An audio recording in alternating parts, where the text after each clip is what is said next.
Hello everybody and welcome back to Kerbal Kombat. A lot of stuff has happened in turn 1 so far, so let's kind of review it. Jeffman's Legion, controlled by Edgy, has taken over Green Peaks, the base owned by Kita, who is our new nation. Controlled by Twitchy from the original Kerbal Collaborative Warfare. Happy to have you here, Twitchy.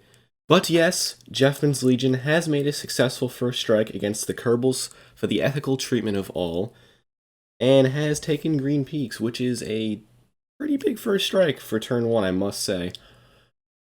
We're still waiting to see what Ita will do in response to this attack, but in the meantime, been hearing some interesting stuff happening in our northern border with the Darien Republic. This must result in an investigation with a brand new plane. Right, so as you can see here, we have the brand new SR-54 Velociraptor. It's got some inspiration from a few other planes, like, the F-35, which I showed off last episode, and will be showing off later this episode as well. It features those two centerline turbofans in the main fuselage, as well as the tilt engine in the back, complemented by two whiplash jets. It does have a full capability in terms of its armaments. It has those. It's classified as a light aircraft, but because you can't really make scout aircraft, you can only make light aircraft. We had to have this clarified, but as you can see, I'm dropping these missiles here because I don't want to aggravate the Darien Republic. I'm not the kind of guy to just go in guns blazing first turn. We want to get some intelligence and see what's going on first. So let's speed up this footage here, as you can see, and kind of coast across from Dunderd's Edge to see what the Darien Republic is up to, because like I said, we do have some reports that they're making some moves up on that northern border.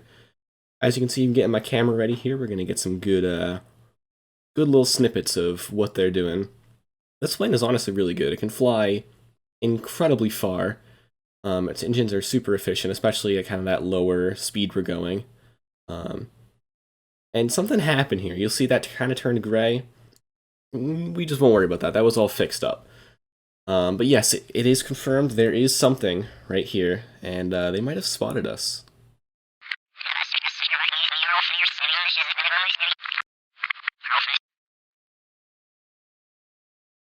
Anyways, we're going to get our cameras in position. I'm sure they've seen us. We're not very high up, only like 12,000 meters.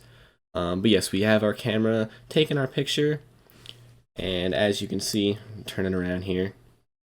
It's going to be a pretty long flight home, but once we get home, we'll be able to develop that picture and see exactly what they have down there, because we definitely could see something.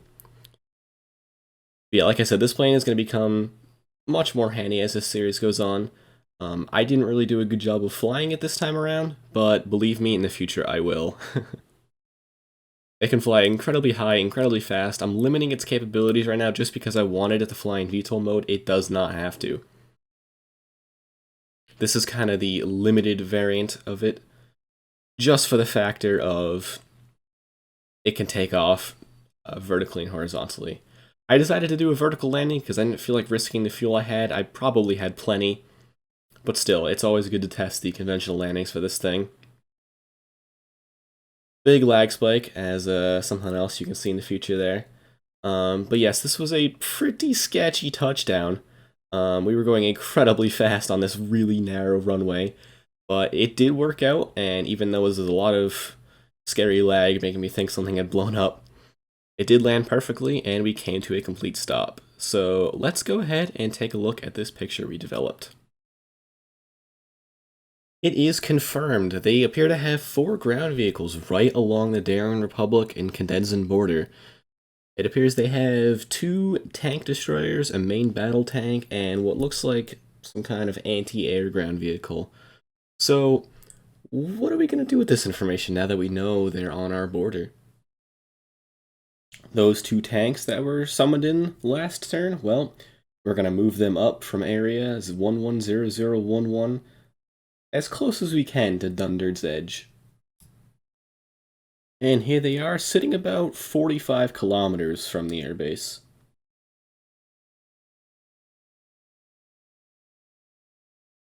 I have also taken the liberty of spawning in our patented Democratic Republic of Condensa anti-tank tank, really. This thing is insane with those 4 howitzers and 2 missiles. It will be complemented by the DRC. Well, it's kind of a shotgun, but it is sort of anti-air as well. It's kind of both, to be honest. What this thing can do is get up really close to enemy ground vehicles, or just shoot at air targets. Lastly, for military vehicles, I am spawning in this secret plane. This is a fighter I've been working on for a while. Its capabilities are unknown. That's really kind of all you get to know about it, is that it can fly to a degree, and it can fight to a degree that is still unknown. And I guess you will just have to see. This is at Dull Spot. The last thing that will be happening this turn is the launch of the DRC Communications satellite.